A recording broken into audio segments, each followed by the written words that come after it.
considerably, many of them converts. Over 1/4 of the world's population is now Muslim, spanning for the most part the center line of the planet.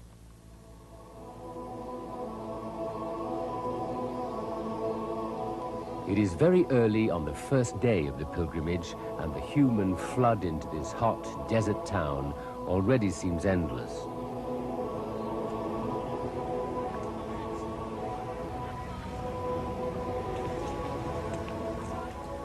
The multitude from all over the globe have come to Mecca in search of inner peace, a spiritual rebirth which Muslims believe is to be found here at the source of their faith.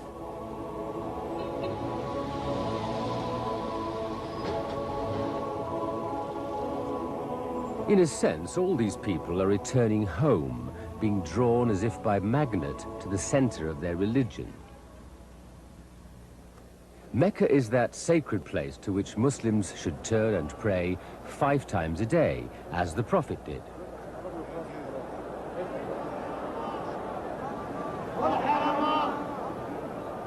In the vast courtyard of the great temple stands the Kaaba, God's first mosque on earth. The circular movement the pilgrims are performing here is the Tawaf Qudum, the first of the rites which will dominate their lives for the next few days.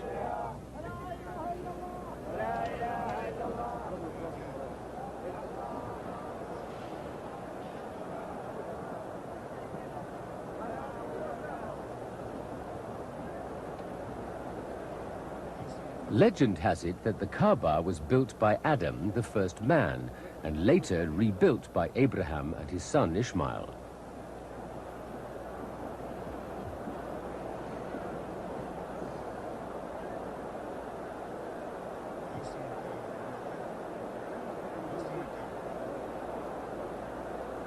The black canopy covering the Kaaba is finely embroidered in gold and silk thread, and every year it's replaced at a cost of £3 million.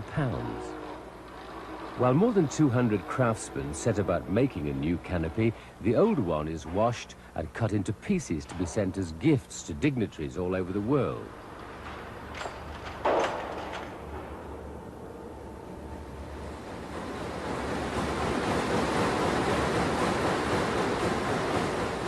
Weaving the new cloth on ancient hand looms takes most of the year.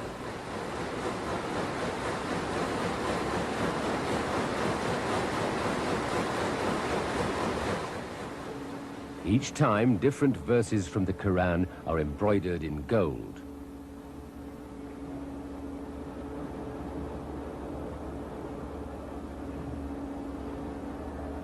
These skills are handed down from generation to generation. The finished masterpiece weighs 2,000 kilograms. The pilgrims move on after their first day in Mecca to the bare plains of Arafat, roughly taking the route, we're told, the Prophet took on his farewell pilgrimage. It's about 10 miles from the holy city to shelter in a tent for a while with the children while they rest and say their prayers. Yeah, what we're going to is our Rahman.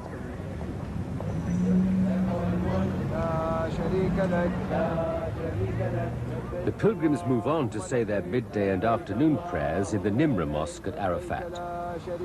No one wants to miss coming to Arafat for fear of nullifying the other rites and all the effort they've made so far.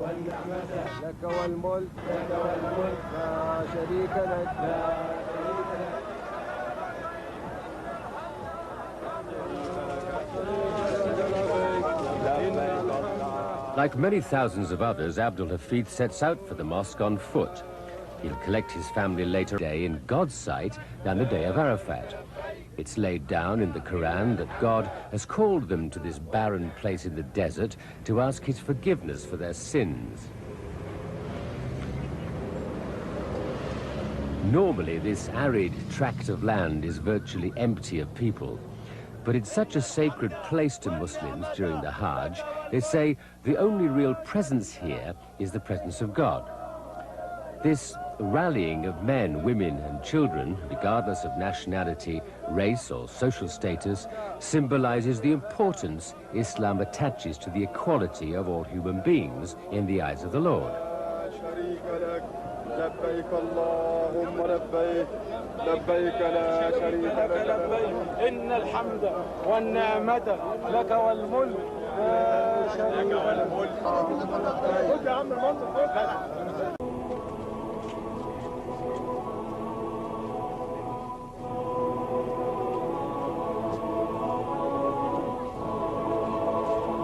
It was here, on this mountain some 200 feet high, that obliged to do so.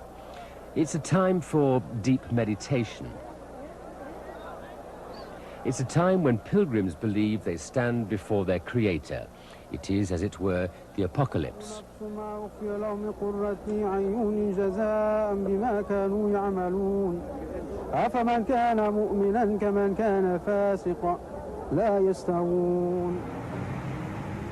It's time again to move to the next ritual at Muzdalifah, where they will collect stones with which to cast out the forces of evil. 7 for the first day. 1, 2, 3. Yes.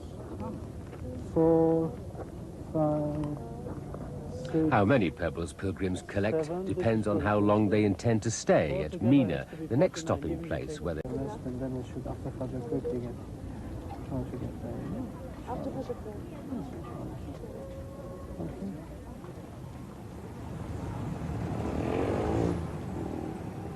Mina is a tiny and normally uncrowded town tucked between two ranges of rocky mountains, but they've had to build some enormous walkways to cope with the human deluge during the Hajj. In the center of Mina, there are 3 large pillars. They represent Satan and lesser devils who are said to have tempted Abraham on this very site to disobey God's order to sacrifice his son, Ishmael. Abraham gathered a handful of pebbles and cast 7 of them at the face of the tempter, who promptly ran away.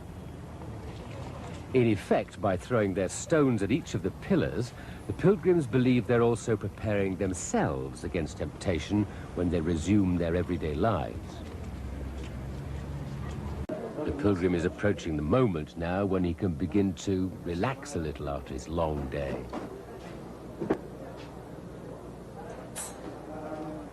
Now the pilgrims are no longer required to be in a state of consecration. They can wash and change into brighter clothes. There's usually a big rush for the avenues of phone boxes the Saudi government lays on, so the pilgrims can phone relatives or friends to say they're about to celebrate the feast of Eid. And that means about 5 million calls in one day.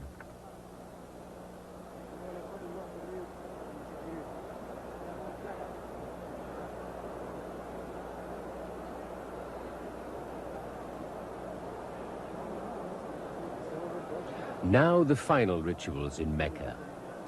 The human tide moving as if magnetized by Mecca's holy shrine. And in the middle of it, the Kaaba, the physical center point of the Islamic faith. An ancient tradition tells us that Adam, the first man and the first prophet, was commanded by the Lord to come to this spot and build for him a house. Then Adam was told to move around it, as he'd seen the angels encircling God's throne. The Lord alone knows the truth of the story, but it explains the ritual being carried out here by the believers.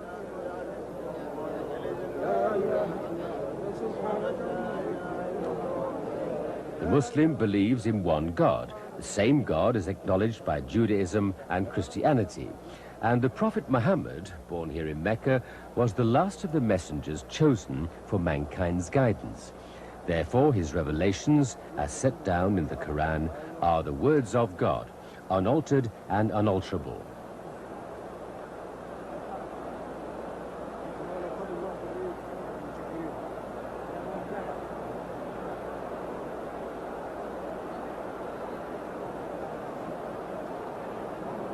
And so Muslims believe these rites and rituals of the pilgrimage are by divine command. Whatever their race or nationality, those who come here for spiritual rebirth are one in the same brotherhood. The Hajj puts life into perspective for me. I feel that I'm nothing, that I'm a drop in the sea of humanity, that I'm an atom in the creation of this universe, the